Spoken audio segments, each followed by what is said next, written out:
មុននឹងចូលទៅដល់វីដេអូសូមអរគុណទៅកាន់ថេងលីសម្រាប់50សេន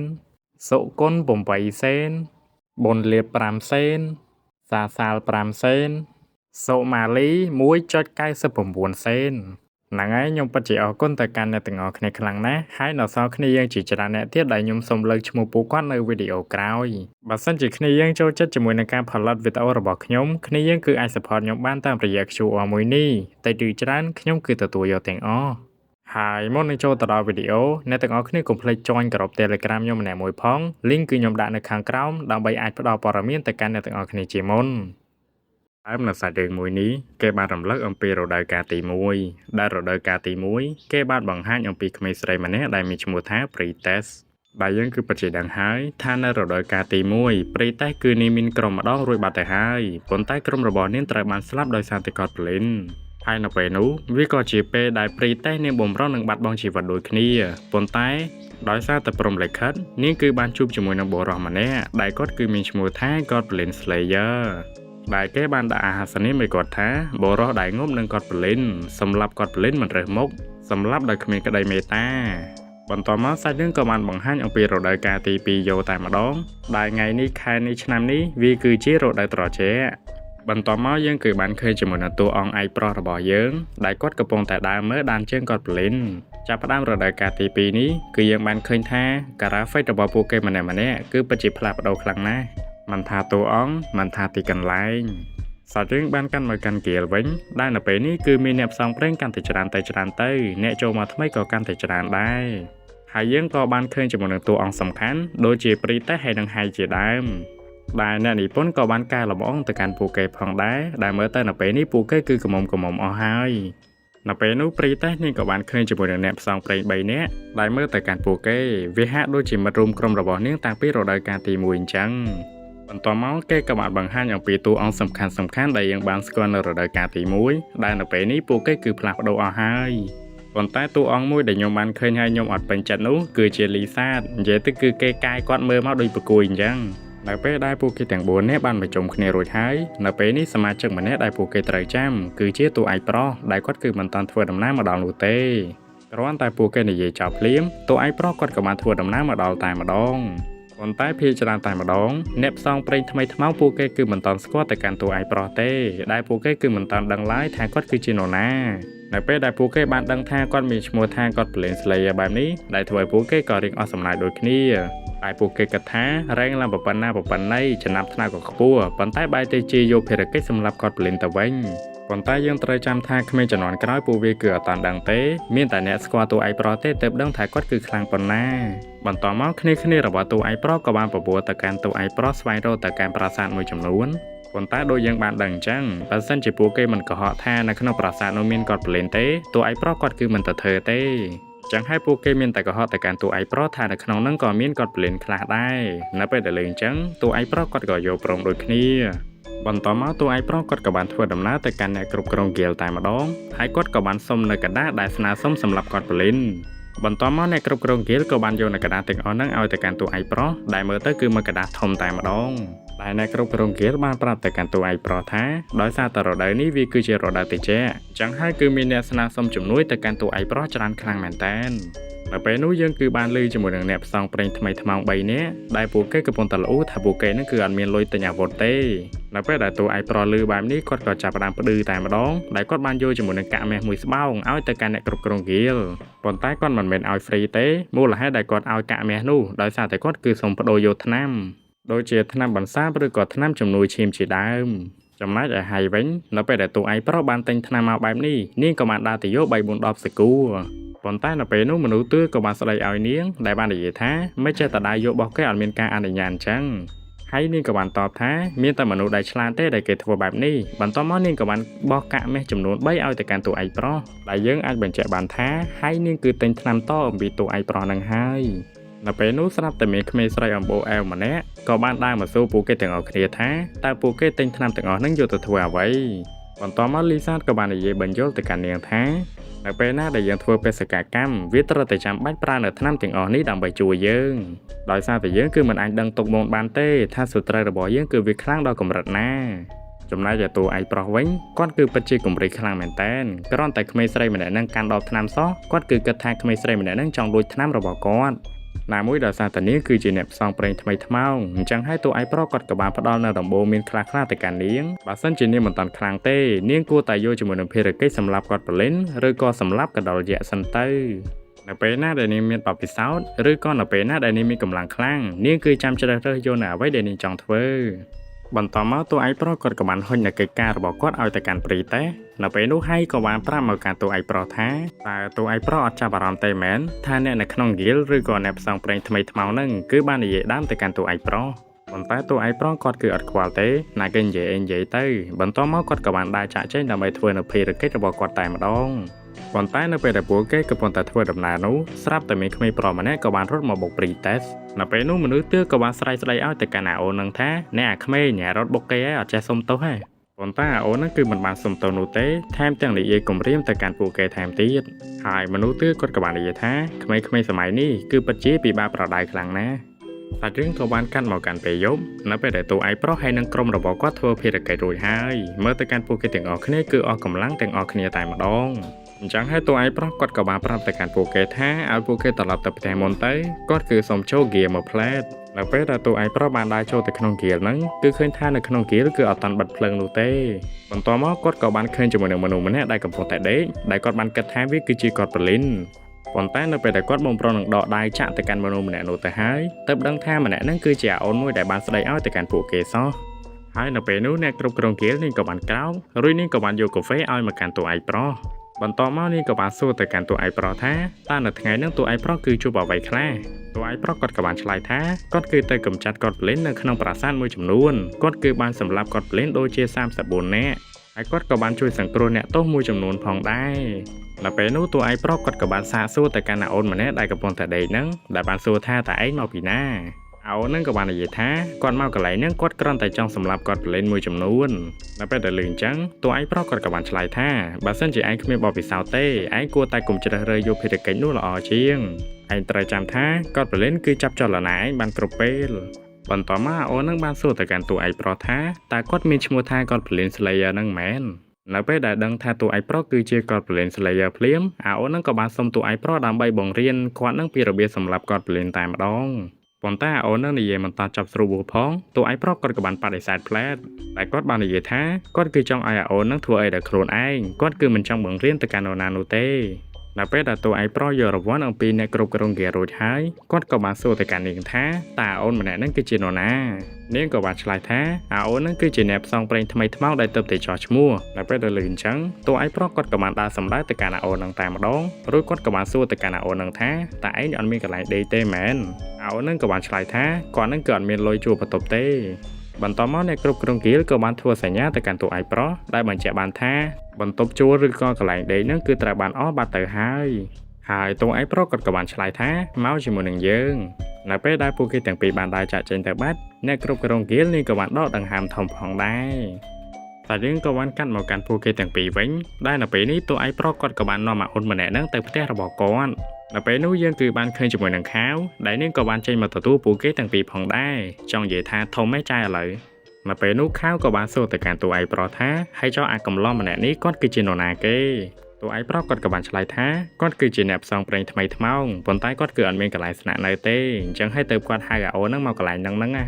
ហើយនេះក៏បានឆ្លើយថានាងគឺមិនប្រកាន់ទេបើសិនជាឲ្យគាត់មកស្នាក់នៅទីនេះប៉ុន្តែអ្វីដែលពិបាកនោះគួរតែទៅនិយាយជាមួយនឹងឪពុករបស់នាងនៅពេលនោះអាអូនម្នាក់ហ្នឹងបានសួរទៅកាន់ខាវថាតើនាងគឺជាប្រពន្ធរបស់តួឯកប្រុសមែននាងក៏បានឆ្លើយថាគិតអញ្ចឹងក៏បានដែរប៉ុន្តែនៅពេលដែលពួកគេទាំងអស់គ្នាបានទៅនិយាយគ្នាជាមួយនឹងឪពុករបស់ខាវឪពុករបស់ខាវគឺបដិសេធមួយទំហឹងតែម្ដងថាមិនឲ្យអាអូននឹងស្នាក់នៅទីនេះទេតែគាត់បានលើកហេតុផលមកថាមិនថាគេគឺជាអ្នកផ្សងព្រេងអ្វីទេប៉ុន្តែអ្នកផ្សងព្រេងគឺខុសគ្នាអញ្ចឹងហើយគាត់គឺមិនអាចទុកចិត្តទៅកាន់ពួកគេបានឡើយប៉ុន្តែអាអូននឹងក៏បានបកស្រាយដែរថាគាត់គឺមិនមែនជាមនុស្សចរិតបែបនោះឡើយប៉ុន្តែនៅពេលនោះឪពុករបស់ខាវក៏បានស្ដីឲ្យទៅកាន់អាអូននឹងតែម្ដងអាណាឲ្យឯងនិយាយឆ្លើយមែនឯងបន្តមកតួឯកប្រុសគាត់ក៏បាននិយាយថាហើយចុះបន្ទប់ដែលគាត់ត្រូវជួលវិញគិតយ៉ាងម៉េចឪពុករបស់ខាវបានសួរបញ្ជាក់ទៅកាន់តួឯកប្រុសថាតើគាត់ទទួលខុសត្រូវសម្រាប់ក្មេងនេះដែរឬទេគាត់បាននិយាយទៀតថាកន្លែងដែលពួកយើងនៅគឺពិតជាដឹងហើយថាវាគឺអត់សូវមានអនាម័យប្រហែលទេអញ្ចឹងហើយបើសិនជាក្មេងនេះធ្លាក់ខ្លួនឈឺអីគាត់គឺអត់ទទួលខុសត្រូវឡើយ តួឯកប្រុសគាត់ក៏បាននិយាយថាគាត់គឺចេះចាប់ចែងហើយបន្ទាប់មកសាច់រឿងក៏បានកាត់មកកាន់តួឯកប្រុសហើយនឹងអាអូនម្នាក់នឹងវិញដែលអាអូនម្នាក់នឹងបានសួរទៅកាន់តួឯកប្រុសថាតើពួកគេទាំងពីរនោះគឺជាគ្រួសាររបស់តួឯកប្រុសមែនទេតួឯកប្រុសក៏ឆ្លើយថាមិនមែនជាគ្រួសារទេគ្រាន់តែជាអ្នកស្គាល់គ្នាតែប៉ុណ្ណោះតែគាត់ក៏មិនដឹងដូចគ្នាថាពួកគេទាំងពីរចាត់ទុកគាត់គឺជាគ្រួសារឬក៏អត់តែពេលនោះអាអូននោះបានសួរទៅកាន់តួឯកប្រុសថាតើគាត់អត់ដេកទេមែនតួឯកប្រុសគាត់ក៏បានឆ្លើយថាគាត់គឺអាចដេកលក់ទាំងអង្គុយបានតួឯកប្រុសគាត់ក៏បានឆ្លើយថាបញ្ញាប់ដេកទៅស្អែកគឺពួកយើងត្រូវទៅគៀលតែយើងបានកាន់មកកាន់ថ្ងៃស្អែកដែលយើងបានឃើញថានៅពេលនេះអាអូននឹងគឺចាប់ផ្ដើមឈឺពោះតែម្ដងមូលហេតុនោះដោយសារតែអាអូននឹងគឺញ៉ាំអាហារច្រើនពេកអញ្ចឹងហើយដែលធ្វើឲ្យគាត់គឺតឹងពោះនឹងឯងបន្តមកតួឯកប្រុសគាត់ក៏បានធ្វើដំណើរទៅជួបគ្នាជាមួយនឹងគ្នារបស់គាត់អ្វីដែលតួឯកប្រុសចាប់អារម្មណ៍នោះគឺឃើញថានៅពេលនេះព្រៃតេសនឹងកំពុងតែពិបាកចិត្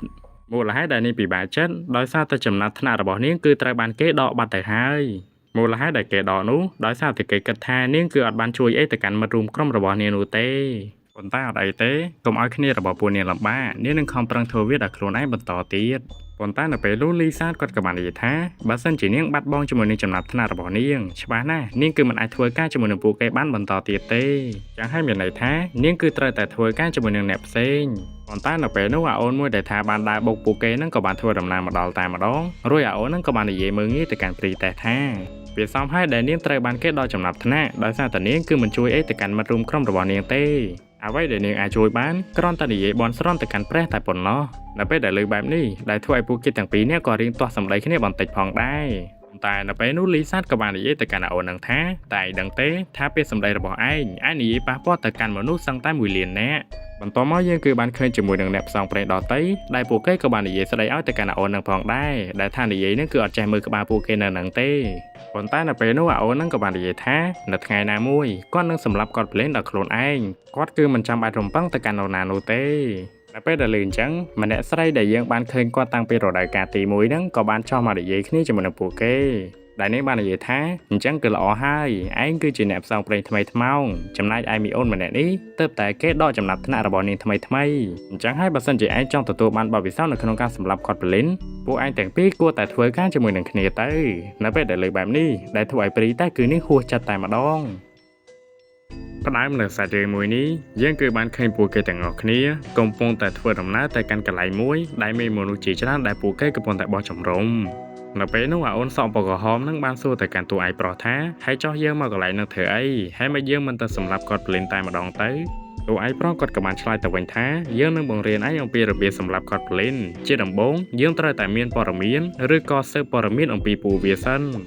បន្តមកពួកគេទាំងអស់គ្នាគឺបានមកជួបគ្នាជាមួយនឹងបុរសពុកមាត់សមោម្នាក់ដើម្បីស៊ើបព័ត៌មានអំពីគាត់តាក់ទងនឹងគាត់ភ្លេនជាមួយនឹងការសន្ទនារបស់ពួកគេបើសិនជាយើងសង្ខេបឲ្យស្រួលស្ដាប់ទៅបុរសម្នាក់នោះបាននិយាយថាទោះបីជាពួកគាត់ទាំងអស់គ្នាបោះជំរំនៅកន្លែងនេះក៏ដោយប៉ុន្តែភាគច្រើនគាត់ភ្លិនវាបង្ហាញខ្លួនមកវាគឺមិនដៃវាប្រហារមកកាន់ពួកគាត់នោះទេប៉ុន្តែចំនួនការវាប្រហារវាក៏បានលួចជាមួយនឹងរបស់របរឬក៏សម្ភារៈសំខាន់របស់គាត់ទៅវិញក្នុងនាមគាត់គឺជាអ្នកដឹកជញ្ជូនក្នុងនាមគាត់គឺជាអ្នកប្រើប្រាស់គាត់គឺពិតជាមិនចង់បាត់ពួកវាឡើយហើយគាត់ក៏មិនដឹងដែរថាគាត់ប្រឡែងទាំងអស់នោះលួចនៅឧបករណ៍ប្រើប្រាស់របស់គាត់ពួកវាគឺយកទៅធ្វើអ្វីនៅពេលនោះព្រីតេសនេះក៏បានឆ្លើយថាមិនអីទេនាងនឹងយកជាមួយនឹងឧបករណ៍ទាំងអស់នោះមកឲ្យមកកាន់គាត់វិញប៉ុន្តែនៅពេលនេះអ្វីដែលពួកគេចង់បានគឺត្រឹមតែចង់បានផែនទីតែប៉ុណ្ណោះនៅពេលដែលទទួលបាននៅផែនទីដែលពួកគេចង់បានរួចហើយពួកគេក៏បានសាកសួរទៀតថាតើនៅលអាងភ្នំមួយនោះគឺមានមនុស្សធ្លាប់ចូលដែរឬទេបុរសម្នាក់នោះគាត់ក៏បានឆ្លើយថាតាមអ្វីដែលគាត់ចាំគឺមានជាមួយនឹងអ្នកផ្សងព្រេង3នាក់គឺបូជាចារ2នាក់ហើយនិងមនុស្សចចកម្នាក់ប៉ុន្តែគាត់គឺមិនសូវដឹងអីច្រើនទេគឺគាត់ដឹងតែប៉ុណ្្នឹងឯងលីសាគាត់ក៏បាននិយាយថាគឺគាត់ភ្នាល់ថាពួកគេទាំង3នាក់នោះគឺគ្មានសំណាងមានជីវិតរស់មកវិញនោះទេនៅពេលដែលលើអញ្ចឹងដែលធ្វើឲ្យអូនសក់ក្រហមគេក៏រៀងភ្ញាក់ផ្អើលផងដែរថាហេតុអ្វីបានជាវាគ្រោះថ្នាក់ដល់ថ្នាក់ហ្នឹងបន្តមកសាច់រឿងក៏បានកាត់នៅពេលដែលពួកគេបានធ្វើដំណើរមកដល់លអាងមួយហ្នឹង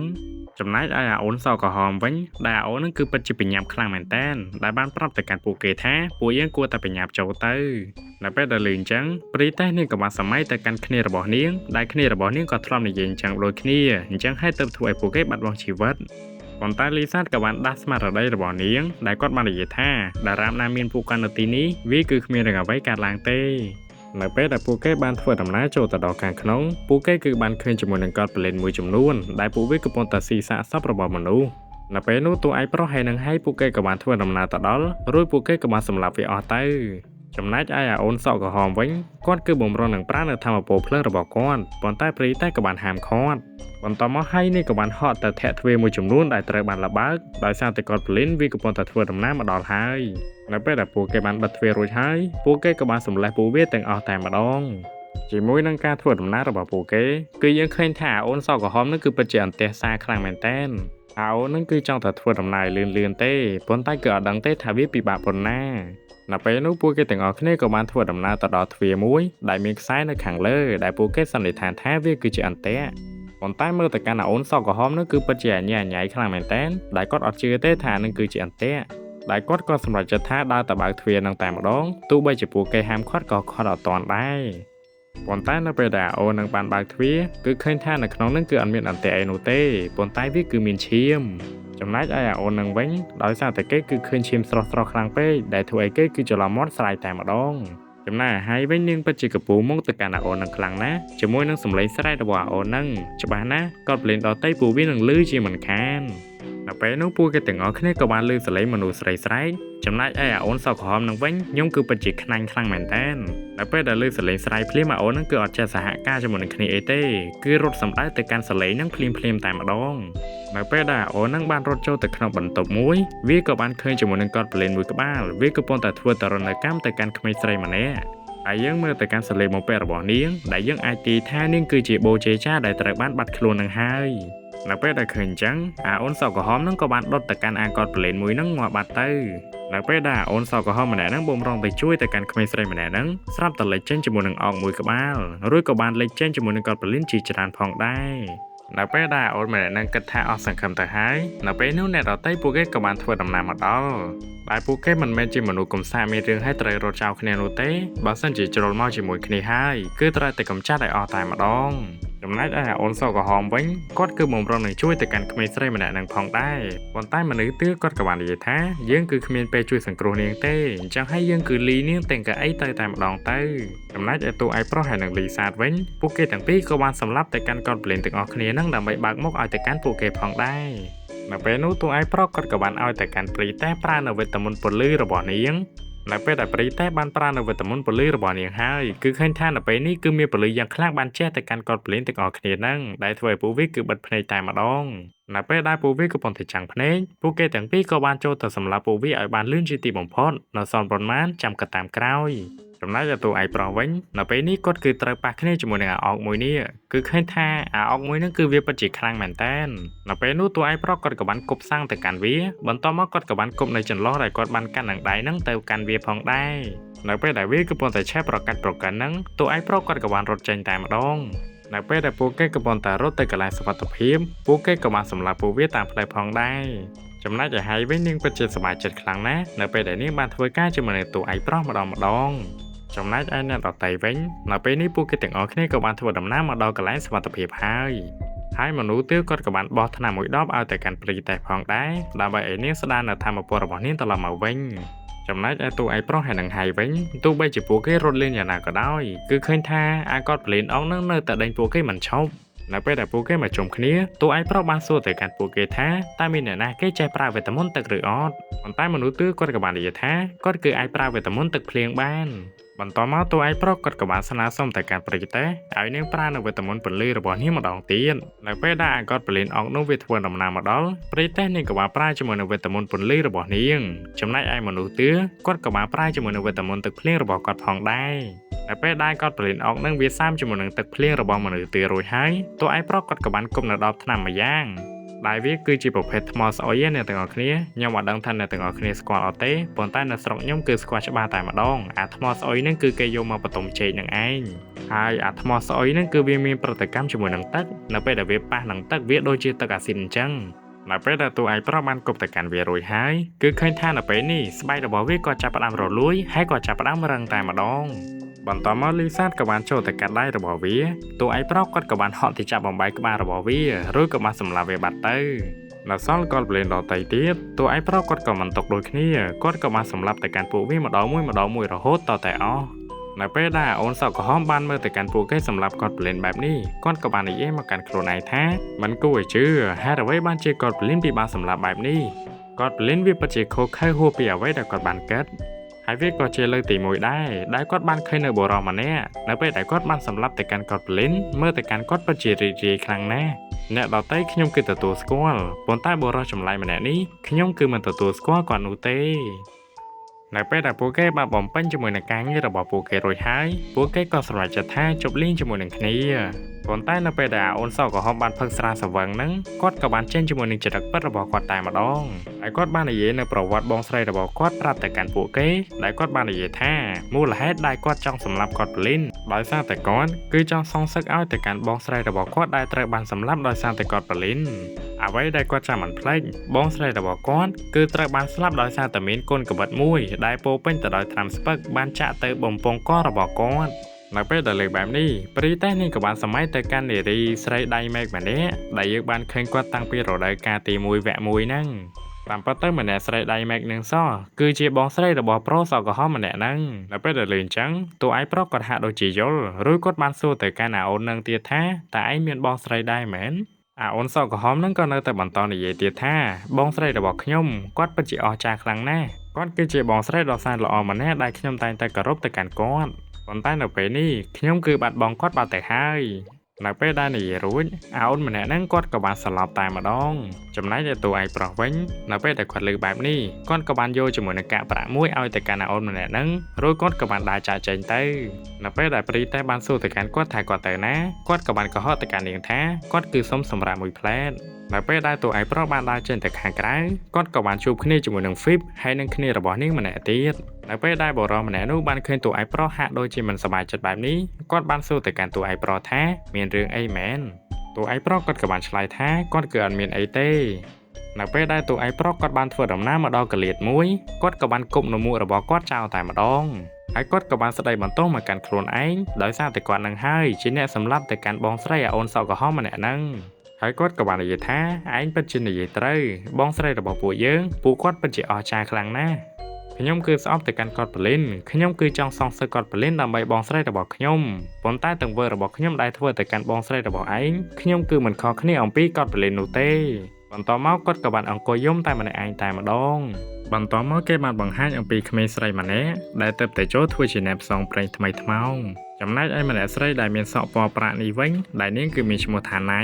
ដែលនៅពេលនេះណៃកំពុងតែហ្វឹកហាត់ទៅកាន់ក្មេងស្រីម្នាក់ហ្នឹងហើយនាងគឺចេះការពារខ្លួ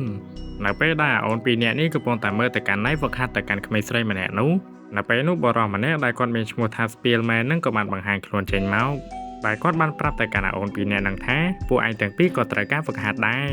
របន្ទាប់មកគាត់ក៏បានដេញអូនពីរនាក់ហ្នឹងរត់ពេញនឹងតែម្ដងចំណែកឯតួឯងប្រុសវិញនៅពេលនេះគាត់កំពុងតែបង្រៀនទៅកាន់ក្មេងស្រីពីរនាក់ដោយគាត់បានបង្រៀនពួកគេទាំងពីរអំពីរបៀបបាញ់ចំពាមប៉ុន្តែដោយសារតែពិភពលោកមួយហ្នឹងគឺអត់មានចំពាមនោះទេអញ្ចឹងហើយដើម្បីជំនួសដល់ចំពាមពួកគេក៏បានយកនៅអាកស៊ូចំពាមហ្នឹងធ្វើជាចំពាមជំនួសវិញនៅពេលដែលឃើញវាទទួលបានផលល្អបែបនេះក្មេងស្រីទាំងពីរនាក់នោះពួកគេពិតជាចាប់អារម្មណ៍ខ្លាំងណាស់ចឹងហើយពួកនាងទាំងពីរក៏សម្រេចចិត្តថារៀនវាតែម្ដងនៅពេលដែលតួឯងប្រុសកំពុងតែអង្គុយសម្លឹងទៅកាន់ពួកគេទាំងពីរនោះនៅពេលនោះអ្នកគ្រប់គ្រងហ្គីលនាងក៏បានធ្វើដំណើរមកដល់តែម្ដងមូលហេតុដែលនាងធ្វើដំណើរមកដល់ទីនេះដោយសារតែនាងគ្រាន់តែចង់មើលក្មេងៗពួកគេហ្វឹកហាត់តែប៉ុណ្ណោះប៉ុន្តែនៅពេលនោះខាវហើយនិងព្រីតេសពួកគេក៏បានធ្វើដំណើរមកដល់ដើម្បីយកអាហារចែកជូនទៅកាន់ពួកគេទាំងអស់គ្នានៅពេលដែលតួឯងប្រុសគាត់បំរុងនឹងដើរចេញ Spielman គាត់ក៏បានធ្វើដំណើរមកដល់រួចគាត់ក៏បានសួរទៅកាន់តួឯងប្រុសថាតើគាត់បានឃើញនៅបុរសម្នាក់ដែលមានឈ្មោះថា Voria ដែរឬទេដែលបុរសម្នាក់ហ្នឹងយើងពិតជាស្គាល់ហើយដែលយើងស្គាល់គាត់តាំងពីរដូវកាលទី1ហ្នឹងតួឯងប្រុសគាត់ក៏បានតបថា Voria នៅពេលនេះគាត់កំពុងតែហ្វឹកហាត់ទៅកាន់ក្មេងៗប្រមាណនាក់អំពីរបៀបចូលទៅក្នុងរោងភ្នំនៅពេលនោះ Spielman បានសួរទៅកាន់តួឯងប្រុសថាតើយប់នេះគាត់តនេដែរឬទេបើសិនជាយប់នេះតនេគាត់គឺចង់បបួលតួឯងប្រុសតែផឹកជាមួយនឹងគាត់ហើយគាត់ក៏បានដាស់តឿនទៅកាន់តួឯងប្រុសទៀតថាកុំធ្វើជាមនុស្សចម្លែកខ្លាំងពេកនៅពេលដែលគេបបួលអញ្ចឹងតួឯងប្រុសគាត់ក៏បានយកព្រមតែម្ដងទៅសាច់រឿងក៏បានកាត់មកកាន់ក្មេងៗទាំង4នាក់នេះវិញបន្ទាប់ពីពួកគេហ្វឹកហាត់ហើយមើលទៅកាន់ពួកគេទាំងអស់គ្នាគឺពិតជាហត់ខ្លាំងណាស់នៅពេលនោះក្មេងស្រីតិចវែងនឹងបានសួរទៅកាន់អូនសៅក្រហមថាតើហេតុអ្វីបានជាគាត់មិនហ្វឹកហាត់ជាមួយនឹងតួឯងប្រុសអូននឹងក៏បានតបថាដោយសារតែតួឯងប្រុសគាត់គឺជាមនុស្សរឹងរូសអញ្ចឹងហើយគាត់គឺមិនចង់ហ្វឹកហាត់ជាមួយនឹងតួឯងប្រុសទេ ពេល ពេលដែលលេងចឹងក្មេងស្រីម្នាក់ដែលនាងគឺមានឈ្មោះថា Cleric ហ្នឹងដែលនាងបាននិយាយប្រាប់ទៅកាន់អូនហ្នឹងថាឯងគឺមិនតាន់ស្គាល់ទូឯងប្រុសឯងគឺមិនតាន់ដឹងនោះទេទោះបីជាយើងមើលទៅកាន់គាត់ចម្លែកបន្តិចប៉ុន្តែគាត់គឺជាមនុស្សដ៏ខ្លាំងក្លាម្នាក់នៅពេលនោះព្រីតាក៏បានយកនៅអាហារឲ្យពួកគេទាំងអស់គ្នាញ៉ាំនៅពេលហ្នឹងដំបូងពួកគេគឺអត់ចង់ញ៉ាំទេដោយសារតែពួកគេនឹងខ្លាចក្អួតមកវិញប៉ុន្តែ Cleric ហើយនឹងគ្នារបស់នាងម្នាក់ទៀតគឺអត់ខ្វល់ទេណែគេអត់ញ៉ាំអីអត់ញ៉ាំទៅគាត់គឺញ៉ាំហើយនៅពេលដែលលេងចឹងពួកគេក៏សម្រេចចិត្តថាញ៉ាំទាំងអស់គ្នាហ្មងទៅចឹងតែជាងក៏បានកាន់មកកាន់ពេលយប់ដែលនៅពេលនេះតួឯកប្រុសគាត់ក៏បានធ្វើដំណើរមកជួបនឹង Spearman ហើយនឹង Warrior ផងដែរដែលតួឯកប្រុសបានសួរទៅកាន់ពួកគេទាំងពីរនាក់នឹងថាតើហេតុអ្វីបានជាពួកគេមិនផឹកនៅឯ Guild ទៅដែលកន្លែងពួកគេកំពុងតែផឹកនឹងមិនមែនជា Guild នោះទេដែលវាគឺជាហាងស្រានឹងឯងនៅពេលដែលពួកគេទាំង3នាក់បានផឹករួចហើយពួកគេក៏បានធ្វើដំណើរចេញមកក្រៅដើម្បីនិយាយគ្នាលេងជាមួយនឹងការសន្ទនារបស់ពួកគេបើសិនជាយើងសង្ខេបឲ្យស្រួលស្ដាប់ទៅដោយក្តីស្រមៃរបស់ Spearman គាត់គ្រាន់តែចង់មានជីវិតមួយដ៏ស្ងប់ស្ងាត់ចំណែកឯមនុស្សស្រីដែលគាត់ចាប់អារម្មណ៍វិញគឺជាអ្នកគ្រប់គ្រង Guild នឹងឯងប៉ុន្តែអ្នកគ្រប់គ្រង Guild នឹងបែរទៅជាស្រឡាញ់តួឯកប្រុសវិញចំណែកឯ Warrior វិញក្តីស្រមៃរបស់គាត់គឺចង់ខ្លាចទៅជាស្ដេចប៉ុន្តែតត្រង់ថាគាត់គឺអត់សូវឆ្លាតនោះទេអញ្ចឹងហើយគាត់ក៏សម្រេចចិត្តថាបោះបង់វាចោលចំណែកឯតួឯកប្រុសវិញក្តីស្រមៃរបស់គាត់គឺរៀងច្រើនបន្តិចដែលគាត់ចង់ខ្លាចទៅជាអ្នកផ្សងព្រេងហើយមួយទៀតគាត់គឺចង់ខ្លាចទៅជាមនុស្សម្នាក់ដែលជាប់ឈ្មោះនៅក្នុងប្រវត្តិសាស្ត្រហើយមួយទៀតគាត់គឺចង់ខ្លាចទៅជាមនុស្សម្នាក់ដែលជាប់ឈ្មោះរបស់គាត់នៅក្នុងរឿងព្រេងមូលហេតុដែលគាត់ចង់បានបែបនេះដោយសារតែគាត់គឺចង់ឲ្យក្មេងៗជំនាន់ក្រោយរៀនសូត្រឬក៏រៀនអំពីគាត់នៅពេលដែលតួឯកប្រុសមកផ្ទះហើយញ៉ាំបាយជាមួយនឹងខាវបានសួរទៅកាន់តួឯកប្រុសថាមួយរយៈធំនេះមើលទៅកាន់គាត់គឺពិតជាវឹកហាត់ខ្លាំងណាស់ជាពិសេសគាត់ថែមទាំងចំណាយពេលវេលារបស់គាត់ដើម្បីវឹកហាត់ទៅកាន់ក្មេងៗថែមទៀតតួឯកប្រុសគាត់ក៏បានសួរថាធ្វើអញ្ចឹងខុសមែនខាវនេះក៏បានឆ្លើយថាវាគឺមិនខុសទេប៉ុន្តែទោះបីជាយ៉ាងណានាងគឺសប្បាយចិត្តដោយសារតែរាល់ដងតួឯកប្រុសតែងតែឯកោតែរៀងក៏បានកាន់មកកាន់អ្នកបោះជំរំវិញនៅពេលដែលពួកគាត់កំពុងតែធ្វើដំណើរនោះបុរសម្នាក់គាត់ក៏បានឃើញជាមួយនឹងទួលអ្វីម្យ៉ាងនៅចិត្តដីរបស់គាត់នៅពេលដែលគាត់បានដើរទៅមើលគាត់គឺបានឃើញជាមួយនឹងកោតប្រលេនមួយក្បាលវាបំរុងនឹងរត់ប៉ុន្តែគាត់ក៏បានសម្លាប់វាបានសម្រេចនៅពេលដែលគាត់កំពុងតែឈ្ងោកមើលទៅកាន់រោងភ្នំមួយនោះស្រាប់តែលេចចេញនៅកោតប្រលេន3ក្បាលទៀតក៏បានហក់មកចាប់គាត់ពីក្រោយចំណែកតួឯកប្រុសវិញនៅពេលនេះគាត់កំពុងតែបង្រៀនទៅកាន់ក្មេងៗទាំងអស់គ្នាពីវិធីរបៀបសម្លាប់កោតប្រលេននៅពេលនោះពួកគេទាំងអស់គ្នាក៏បានឮនូវសំឡេងមនុស្សស្រែកបន្តមកតួឯកប្រុសគាត់ក៏បាននិយាយថានៅពេលនេះយើងនឹងបង្រៀនទៅកាន់ពួកឯងជាក់ស្ដែងតែម្ដង